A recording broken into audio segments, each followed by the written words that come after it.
L'invité de la matinale, Pierre-Hugues Dubois, Louis Dauphren. Le métier de reporter de guerre intrigue autant qu'il fascine. Aux heures de grande écoute apparaissent sur nos écrans ces femmes, ces hommes portant un gilet pare-balles, parfois un casque, témoins des guerres, des catastrophes humanitaires, de l'Irak à l'Afghanistan, de l'Ukraine à la Syrie. Ce matin, nous levons le voile sur un métier pas comme les autres, Louis. Et sur l'actualité aussi, puisque Maryse Burgot, fille de paysan, comme elle le dit, est aussi sur le front finalement de la colère agricole. Pourquoi pas? On peut faire de très bons reportages en bas de chez soi. Bonjour Maryse Burgot. Bonjour. Journaliste pour le groupe France Télévisions, vous publiez Loin de chez moi, grand reporter et fille de paysan, c'est chez Fayard. Merci d'avoir accepté notre invitation. Il y a 10 ans, tout juste, la France était marquée par le terrorisme sur son territoire. La rédaction de Charlie Hebdo était attaquée. Avant de venir avec vous au métier de reporter de guerre, j'aimerais évoquer avec vous ces jours de janvier 2015. Vous êtes alors en charge du suivi de l'actualité de l'Élysée, de son locataire de l'époque, François Hollande. Quel souvenir gardez-vous de ces jours de janvier 2015 ? Très très grand souvenir de la manifestation. Je ne sais pas si vous vous souvenez qu'il y avait donc les leaders venus du monde entier, mais aussi énormément de gens. Je me souviens d'un jeune couple avec un bébé dans une poussette. Il y avait une foule immense dans les rues de Paris. Je leur avais dit, mais c'est pas un peu dangereux pour le petit là? Et ils avaient tellement envie d'être là. Grand souvenir, je me souviens aussi du leader palestinien à côté de Benyamin Netanyahou, le Premier ministre israélien. Tout cela est inconcevable aujourd'hui, étant donné ce qui se passe au Moyen-Orient. Grand souvenir pour moi, ces immenses crayons brandis par la foule, la liberté de la presse défendue. Les temps ont un peu changé, je ne sais pas, je sais en fait que ce serait pas possible aujourd'hui une telle manifestation. Il ne pourrait pas y avoir une telle manifestation comme il y a eu. Non. Il n'y aurait pas cette... Il n'y avait pas une unanimité, ce serait exagéré, mais... Qu'est-ce qui empêcherait aujourd'hui qu'il y ait une telle manifestation ? Le conflit israélo-palestinien a tout changé et a, vous le savez, poussé chacun d'entre nous dans ses retranchements. On est sommé d'avoir un avis, on est sommé de prendre parti pour un camp ou pour un autre, ce que moi, par exemple, je m'évertue à ne pas faire. Et je pense que cela ferait qu'il y aurait moins de gens dans la rue pour défendre la liberté de la presse. Je pense. Le service public est-il plutôt perçu comme pro-palestinien ? Non, je ne crois pas. Moi, j'ai beaucoup couvert ce conflit-là, et nous avons vraiment beaucoup essayé. Je ne prétends pas que nous réussissions à faire bien tout ce que nous essayons de faire. Moi, j'étais là-bas, par exemple, pour le 2 jours après le 7 octobre. Et je suis retournée plusieurs fois, y compris pour le premier anniversaire du 7. J'ai énormément fait de reportages sur la douleur des familles israéliennes qui ont toujours des otages, etc. Et j'ai pleuré avec eux. Mais j'ai aussi fait des choses sur ce qui se passe en Cisjordanie et ce qui se passe à Gaza. Et pour moi, une vie vaut une vie. Et il y a des consignes que vous recevez ? Non, bien sûr que non. La consigne que nous avons, nous, à la rédaction, et que moi, je me donne, c'est juste mon métier, c'est ne pas prendre parti. Vous voyez, c'est raconter les choses, les faits, les raconter au plus près pour que les gens puissent se faire leur propre opinion. Moi, je ne suis pas... directeur de conscience, mon avis n'intéresse personne, il n'a aucun intérêt. En revanche, mon métier, c'est de tenter de dire ce qui se passe. Et ainsi, les gens se font leur propre opinion. Maryse Burgot, vous êtes reporter de guerre, vous avez également été correspondante pour France Télévisions à Washington. Vous racontez dans ce livre, justement, notamment l'épisode avec Dominique Strauss-Kahn, quand on apprend ce qui s'est passé au Sofitel. Vous avez aussi couvert de nombreuses zones de guerre, des conflits où vous êtes allé régulièrement. On parlait de l'Ukraine, on parlait de la Terre Sainte, de la Palestine, d'Israël. Où est votre espérance quand vous voyez des conflits qui semblent s'enliser indéfiniment? Où est votre espérance quand vous avez l'impression que pour la 3e fois, 4e fois, 5e fois, 20e fois, vous allez au même endroit pour raconter la guerre? Vous avez raison de dire ça. C'est assez désespérant de voir à quel point l'histoire se répète et à quel point on n'apprend rien de rien, puisqu'on recommet toujours les mêmes erreurs. Mais quand même... souvent, quand je vais, par exemple, moi je vais beaucoup en Ukraine en ce moment, je repars en Ukraine samedi prochain, je vais faire des sujets difficiles, ça c'est sûr, dans les tranchées avec des soldats qui viennent de passer leur 3e Noël dans les tranchées, où il fait un froid de gueux, où c'est très difficile, où des jeunes gens de 20 ans perdent leurs jambes, leurs bras, mais je sais aussi que je trouverai des sujets positifs qui nous permettront de... La résilience de la population, par exemple, un jour, j'ai rencontré une vieille dame, je raconte ça dans mon livre, qui a sauvé un soldat ukrainien qui avait été torturé par les Russes. Elle l'a recueilli chez elle, elle l'a caché dans sa cave. S'ils avaient su, les Russes, qu'elle cachait un Ukrainien, elle aurait été tuée sur le champ. Elle l'a fait, elle l'a sauvé. C'était une juste entre guillemets, et moi, d'avoir raconté l'histoire de cette dame, ça m'a réconcilié avec l'humanité, parce que dans l'effroi le plus total, vous trouvez des gens qui sont capables de trouver la ressource pour faire des choses extraordinaires, ce que cette dame a fait. Je me souviens, elle nous a invités à dîner à la fin de la journée qu'on avait passée avec elle. Elle nous a dit, vous allez quand même pas partir sans manger un borsch. Le borsch, c'est la soupe que mangent les Ukrainiens. Moi, j'ai jamais mangé un aussi bon borsch de toute ma vie. Tellement cette dame était magnifique dans sa tête, dans son cœur. Et puis j'ai vu cet homme qu'elle a sauvé, qui a été torturé pendant des jours et des jours par les Russes.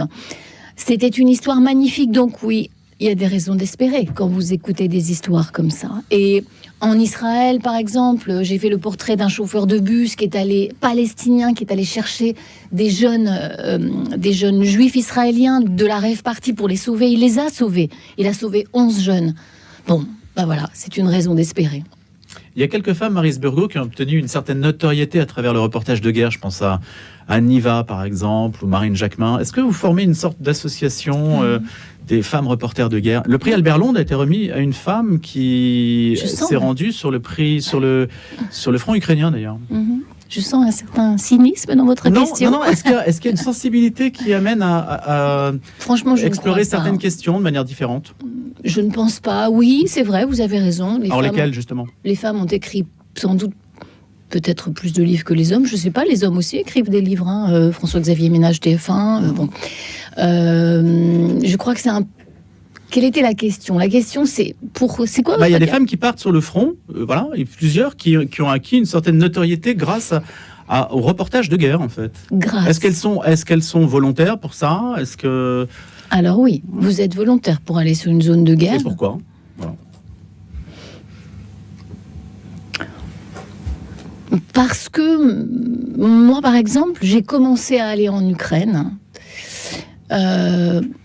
Franchement, je vois bien votre question. Je n'y cherche pas la gloire du tout. J'ai envie de retourner en Ukraine. Je repars samedi prochain parce que je connais plein de gens maintenant en Ukraine. Et je rêve du jour où je serai autour d'une table et ce seront les négociations. Et on verra la fin de cette guerre. Donc, je vois bien votre question. On obtient une notoriété, enfin, elle est quand même sacrément relative, pardonnez-moi, mais moi, on m'arrête pas dans la rue pour me dire vous êtes Maryse Burgot. Donc, je suis pas quelqu'un de connu, je suis reporter. Ce sont les gens qui présentent le journal qui sont très connus. Quand même. Non. Si vous êtes connu dans la profession, quand même.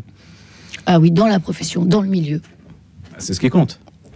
Dans le milieu, mais bon, voilà. Les journaux ne sont plus lus par les journalistes. Ça ne fait certainement pas de nous des stars.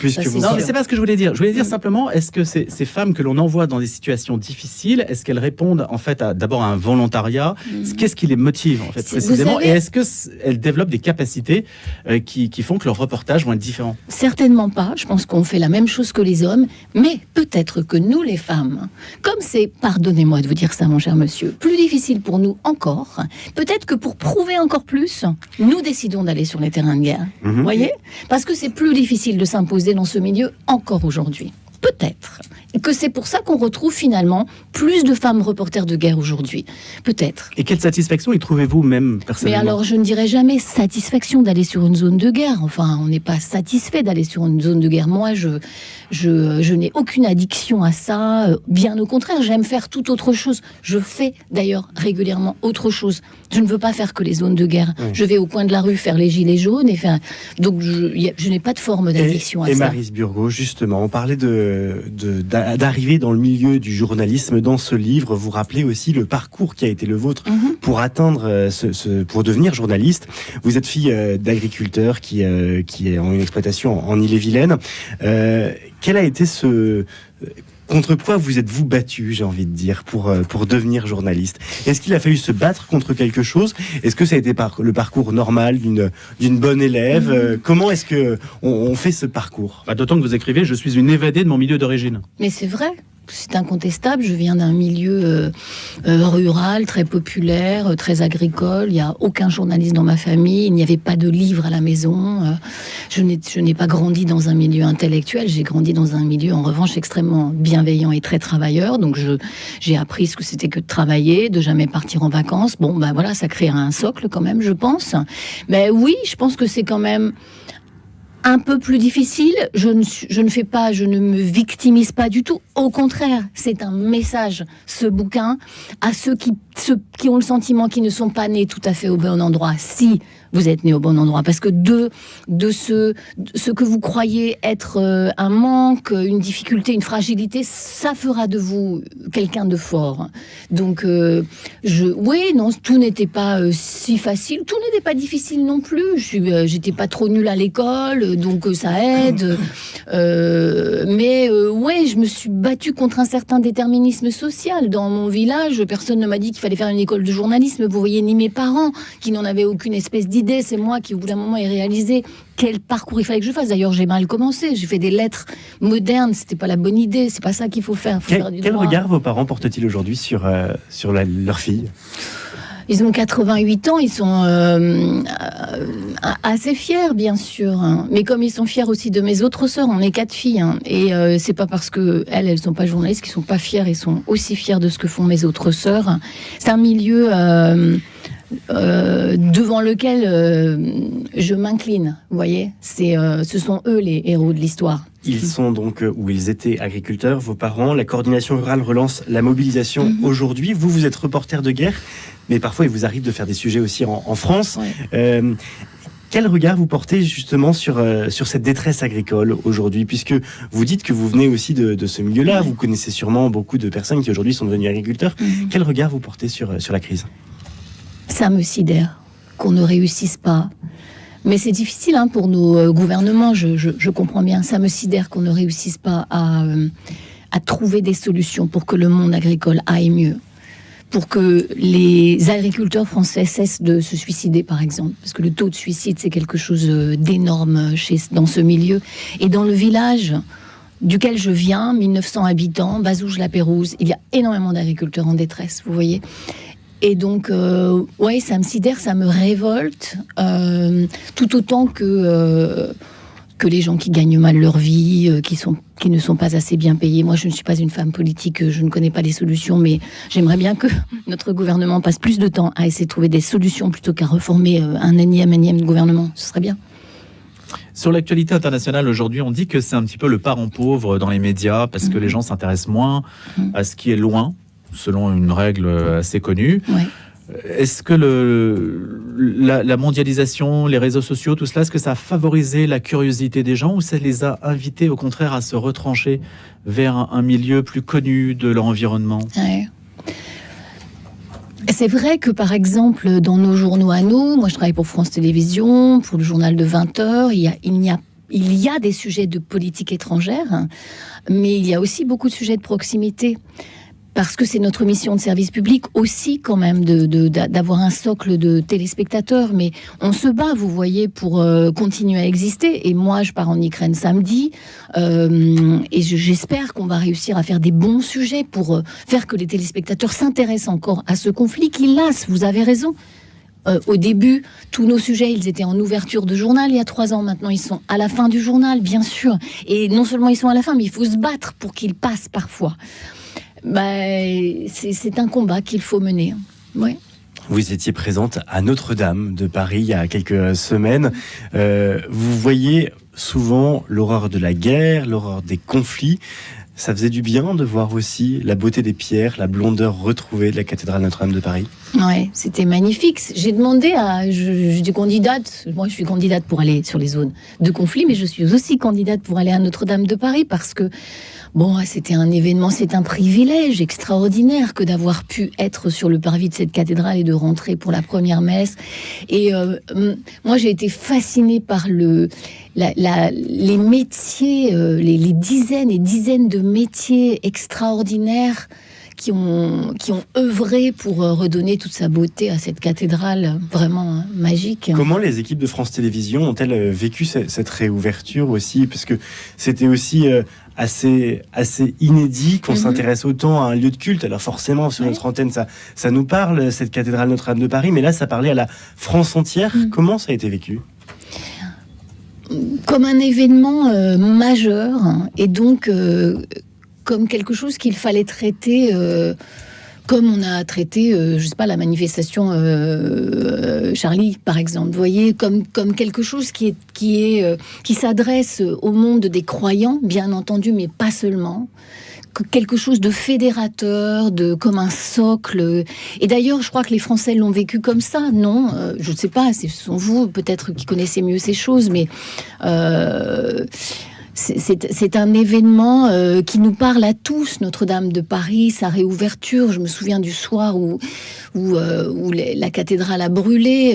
Il n'y avait pas besoin d'être croyant, pratiquant pour s'émouvoir énormément. Pour la réouverture, c'était un peu pareil. D'où nous la volonté que nous avons eue d'essayer d'en faire un événement important. C'était ça l'idée, c'était de faire un événement, que ce soit... Quelles étaient un petit peu les valeurs ? C'était d'être fédérateur, qu'est-ce qui a rassemblé ? C'est l'angle patrimonial qui l'a surtout emporté. C'est vrai, vous avez raison, ouais. Mais il y a eu des émissions religieuses, comme il y en a toujours à France Télévisions. Mais oui, c'est l'angle patrimonial qui l'a emporté parce que nous sommes une télévision de service public et qu'on n'a pas fait une émission religieuse. Il y a eu des émissions religieuses, puisqu'on en fait régulièrement. Maryse Burgot, merci beaucoup d'avoir été notre invitée ce matin. Journaliste pour le groupe France Télévisions, vous êtes reporter de guerre et vous publiez Loin de chez moi, grand reporter et fille de paysan. C'est à lire chez Fayard, dans lequel vous livrez votre témoignage, vous racontez votre parcours, et vous qui venez d'Ille-et-Vilaine. Merci beaucoup donc d'avoir accepté notre invitation ce matin. Cet épisode est à réécouter en podcast sur rcf.fr et radionotre-dame.com.